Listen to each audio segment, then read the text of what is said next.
अस्सलाम वालेकुम जी मेरे बच्चों। आज जो स्टोरी मैं आपको सुनाने जा रही हूँ उसका उन्वान है ताख़ीर का नुकसान। तो आज की स्टोरी शुरू करते हैं।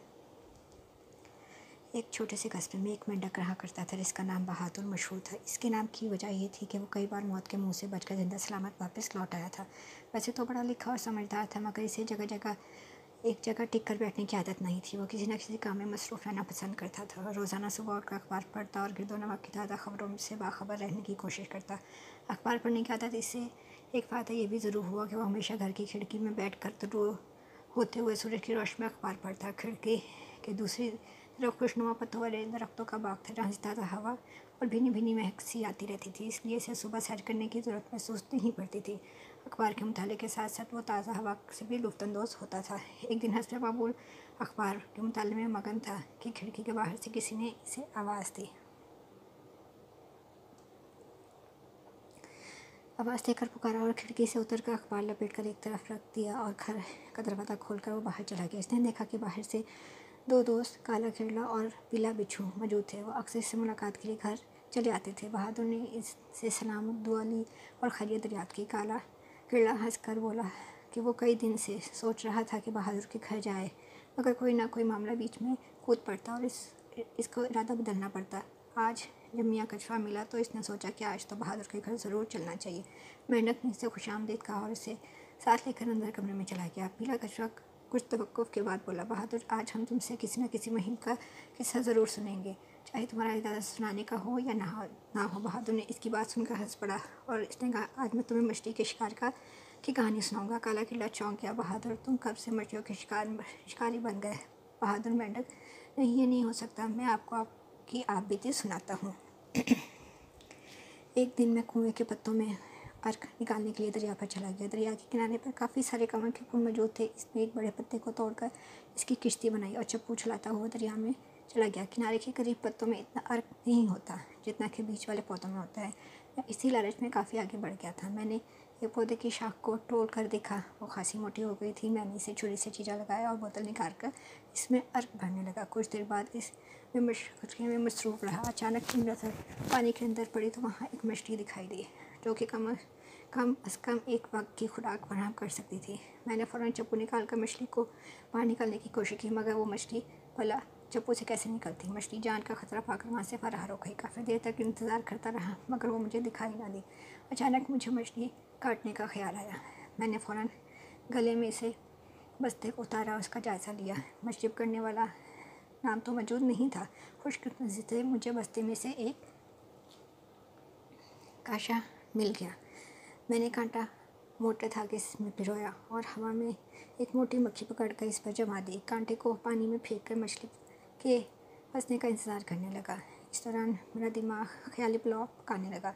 मछली को पकड़कर मैं सीधा कसाब की दुकान पर ले जाऊंगा, वहाँ मछली साफ करा के इसके पार्चे बनवाऊंगा, फिर घर जाकर इन्हें खूब भून कर खाऊंगा। मछली के पार्चों की भीनी भीनी खुशबू मुझे कमल के पत्ते पर ऐसे महसूस हो रही थी जैसे दरिया के बजाय बावर्ची खाने में मौजूद हो। लज़्ज़त और खुशबू के एहसास से मेरी लाल टपकने लगी। जो वक्त गुजर रहा था मुझे बेचैनी होने लगी। मुझे न जाने कहाँ गुम हो गया। अचानक हाथ में पकड़े हुए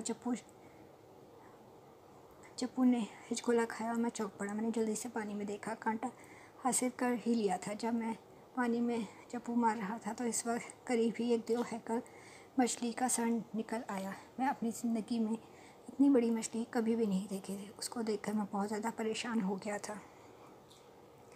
बड़ी मछली मैंने नहीं देखी थी। इतना बड़ा मुंह था कि मेरे जैसे 10 मेंढक बैठ वक्त इसके मुंह में दाखिल हो सकते थे। इसे देखकर तो मेरे औसान ही खता हो गए थे। मैंने जान बचाने के लिए इधर उधर चप्पू चलाना शुरू कर दिया।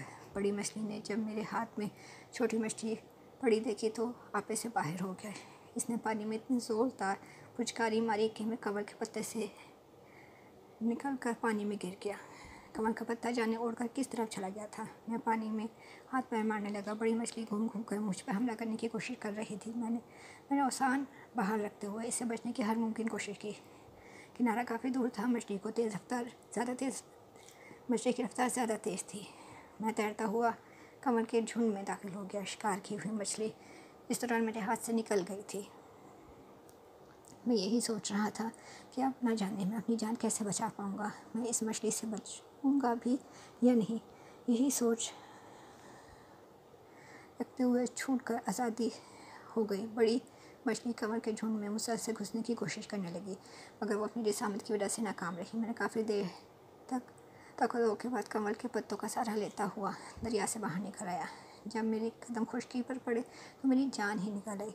बड़ी मछली काफ़ी देर तक पानी में भुनकारती रही। मैंने किनारे पर पहुंचकर भीगे हुए कपड़ों सुखाया और हमेशा के लिए तौबा कर ली कि आइंदा कभी मछली का शिकार नहीं करूँगा। जान बचाने पर खुदा का शुक्र अदा किया। अचानक ख्याल आया कि कहीं इस अफरा तफरी में अर्क वाली बोतल तो नहीं खो बैठा हूँ। मैंने खुद को खंगोला।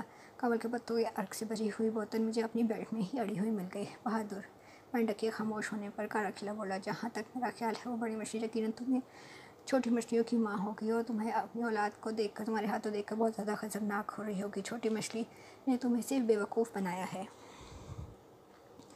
अपनी बातों में उलझाकर बेवकूफ़ बनाए रखा था कि इसकी आदम मौजूदगी पर पाकर बड़ी मछली इसकी तलाश में निकल खड़ी हो। तुमने ये बड़ी गलती की। मछली मिल जाने पर इसकी बातों पर ध्यान दिया और बेकार में वक्त ज़ाया किया।